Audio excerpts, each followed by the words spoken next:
Phone tapping case అంటున్నారు. Phone tapping case మీ ప్రభుత్వం వచ్చినాకనే ఫోన్ ట్యాపింగ్ కేసులో కేసు బుక్ చేసేది, వాళ్ళందరినీ అరెస్ట్ చేసేది. అరెస్ట్ చేసే సమయంలో వాళ్ళు స్టేట్మెంట్ ఇచ్చారు. ఏమని ఇచ్చారు? పెద్ద ఆయన చెప్తేనే మేము ఫోన్ ట్యాపింగ్ చేస్తామని చెప్పి క్లారిటీగా కేసీఆర్ పేరు చెప్పకనే చెప్పారు. కేసీఆర్కి ఒక్క నోటీస్ ఇవ్వలే, ఒక్క నోటీస్ ఇవ్వలే కేసీఆర్కి ఇంతవరకు. కేసీఆర్ కొడుకు ఒక నోటీస్ ఇవ్వలే, ఒక్క నోటీసు. అరే వాళ్ళ స్టేట్మెంట్ రికార్డ్ చేసిర్రు, ముఖ్యమంత్రి గారే చెప్పారు, కేసీఆర్ పేరు చెప్పిర్రు అని చెప్పినప్పుడు మరి కేసీఆర్ గారికి ఒక్క నోటీస్ ఎందుకు వెళ్ళి ఇంతవరకు? ప్రభాకర్ రావు గారు పారిపోయారు, శ్రవణ్ గారు పారిపోయారు. ఎవరు ఆయన పారిపోయారు? మీ ప్రభుత్వం ఏర్పడగానే మీ చేతిలో మీ కళ్ళ మీద పారిపోయారు కదా. పారిపోయే అవకాశం ఇచ్చింది ఎవరు? కాంగ్రెస్ పార్టీ ప్రభుత్వమే. ప్రభాకర్ రావు గారు కానీ శ్రవణ్ కానీ పారిపోయే అవకాశం ఇచ్చింది మీ ప్రభుత్వమే. మీ హయాంలోనే పారిపోయారు. మీరు పారిపోయే విధంగా సహకరిస్తారు, మేము పట్టుకురావన్నా? ఈ సిబిఐకి పట్టుకొస్తాం. సిబిఐకి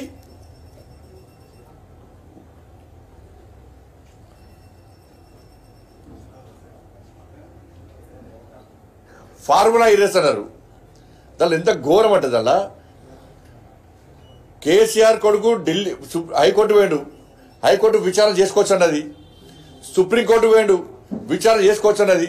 కనీసం నోటీస్ ఇస్తలేరు. ఆయన తప్పు లేదే, ఆయన ఇన్వాల్వ్మెంట్ లేదే కోర్టుకు పోయాడు. ఆయనే సాక్షాత్తు రాష్ట్ర ముఖ్యమంత్రి గారు మంత్రులు అందరూ అన్నారు కేసీఆర్ కొడుకు ప్రమేయం ఉంది దీనిలో అని చెప్పని. దీనికి గమ్మత్తైన విషయం ఏంటంటే ఎవరైతే ఆర్గనైజర్ ఉన్నారో ఫార్ములా ఈరేస్ సంబంధించి అసలు ఆర్గనైజర్నే అక్యూజన్ చేర్చలే. ఆర్గనైజర్ ఎవరైతే ఉన్నారో ఆర్గనైజర్నే అసలు అక్యూజన్ చేర్చలే. కానీ విచారణ ఎడిపోతుంది? సుప్రీంకోర్టు ఇచ్చే, హైకోర్టు ఇచ్చే, మరి కేసీఆర్ కొడుకు ఎందుకు నోటీస్ ఇస్తలేవు? కనీసం నోటీస్ ఎందుకు ఇస్తావు? ఈ అరెస్ట్ ఎందుకు నోటీస్ ఇస్తలేవు? ఇలా విద్యుత్ కొనుగోలు విషయంలో, విద్యుత్ కొనుగోలు విషయంలో అక్రమాలు జరిగాయని చెప్పి లోకూర్ కమిషన్ వేసినావు. నువ్వు నరసింహారెడ్డి గారు ఉంటే మార్చినావు, లోకూర్ కమిషన్ వేసినావు. ఆ కమిషన్ రిపోర్ట్ ఇచ్చి 3 నెలల ఇప్పటికీ 3 నెలల కమిషన్ రిపోర్ట్ ఇచ్చి ఎందుకు బయట పెడతలేరు? బయట పెట్టకూడడానికి కారణం ఏంది? ఇప్పుడు విద్యుత్ కొనుగోలులో అక్రమాలు జరిగాయని చెప్పి అన్నారు. అన్నప్పుడు అక్రమాలు ఎవరు పాల్పడ్డారని చెప్పన్నారు? కేసీఆర్ అక్రమాలు పాల్పడ్డారని చెప్పి ఇదే ప్రభుత్వం చెప్పింది. దాని మీదే విచారణ జరుపుతున్నది. మరి విచారణ సందర్భంగా ఒక్క రోజున కేసీఆర్ పిలిచి ఆ కమిషన్ విచారణ జరిపిందా? ఇదే ఇన్వెస్టిగేషన్ అనా? కేసీఆర్ పిలవకుండా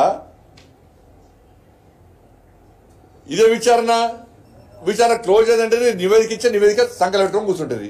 ఆ నివేదిక ఏందో విద్యుత్ నివేదిక ఇప్పటికి బయటపడతలేరు కదా. కాళేశ్వరం కేసు అదేనే. కాళేశ్వరం కేసులో కేసీఆర్ అక్రమాలు పాల్పడ్డాడు, క్వాలిటీ లేకుండా పనులు సాగించుడు, అంచనాలు పెంచిటో వేసి అక్రమాలు పాల్పడని చెప్పి ఇదే ప్రభుత్వం చెప్పింది. విచారణ అనేది అంత అయిపోయింది. మరి ఒక్కసారన్న ఆ కమిషన్ గడువు పొడిగిస్తూ పోతూనే ఉన్నారు. కానీ ఒక్కసారి కూడా కనీసం కేసీఆర్ నోటీస్ ఇచ్చి కేసీఆర్ విచారణలోలే,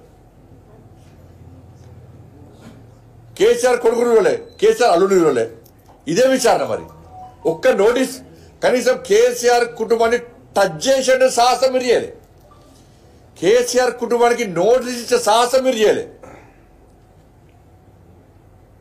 డ్రగ్స్ కేసులో అదే పరిస్థితే, ఫామ్ హౌస్ కేసులో అదే పరిస్థితే.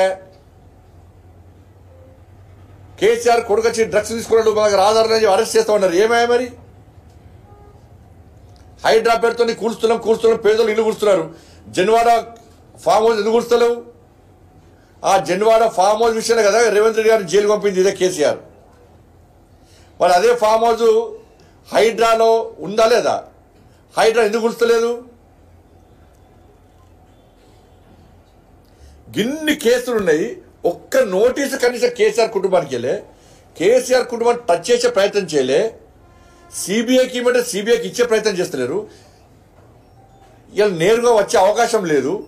అయితే రాష్ట్ర ప్రభుత్వం కోరాలి, అంటే కోర్టు ఆదేశాలు ఇస్తేనే సిబిఐ విచారణ జరిపే అవకాశాలు ఉన్నాయి.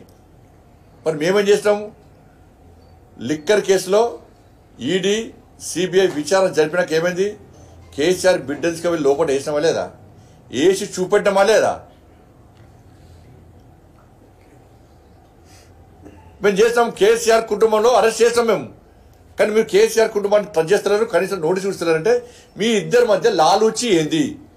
చీకటి ఒప్పందాలు ఏంది? బీఆర్ఎస్ పార్టీ తెలంగాణ రాష్ట్రంలో ఎమ్మెల్సీ ఎన్నికల్లో ఎందుకు పోటీ చేస్తలేదు? ఈ కేసుల పరంపర, ఈ కేసులో ఇచ్చిపుచ్చుకునే దూరం ఉంది కాబట్టి కేసీఆర్ ఇచ్చే ముడుపులు కనబడుతున్నాయి వాళ్ళకి తప్ప ఢిల్లీ నాయకత్వానికి, కాంగ్రెస్ పార్టీ నాయకత్వానికి కేసీఆర్ కేసులో మొత్తం నీరు కాచి పడేసారు. ఎక్కడ కూడా కనీసం కేసీఆర్ ఓడించే ప్రయత్నం చేస్తున్నారు. తెలంగాణ సమాజం ఆలోచించాలి. ఇన్ని విషయాలు చెప్పాను నేను, ఇది వాస్తవం. అరే కేసీఆర్ పేరుందంటారు, కేటీఆర్ పేరుందంటారు, హరీష్ రావు పేరుందంటారు, అన్ని పేరు ఉన్నారు. ఒక నోటీస్ చేయరు, ఒక కేసు పెట్టరు, ఒక అరెస్ట్ చేయరు. కేంద్రం మట్ట పట్టుకురావాలన్నట. కేంద్రం నువ్వు ఈ సిబిఐకి ఇవ్వాలి, సిబిఐకి ఇచ్చినాక అప్పుడు విమర్శ చేయి. నీ చేత పని విచారణ చేసేది నువ్వు, అరెస్ట్ చేయాల్సింది నువ్వు, నోటీసు ఇవ్వాల్సింది నువ్వు, విచారణ చేసేది నువ్వు. మీ చేతిలో ఉన్నటువంటి ఈ విషయాన్ని కేంద్రం మీద రుద్దితే ఇది ఎంతవరకు కరెక్ట్?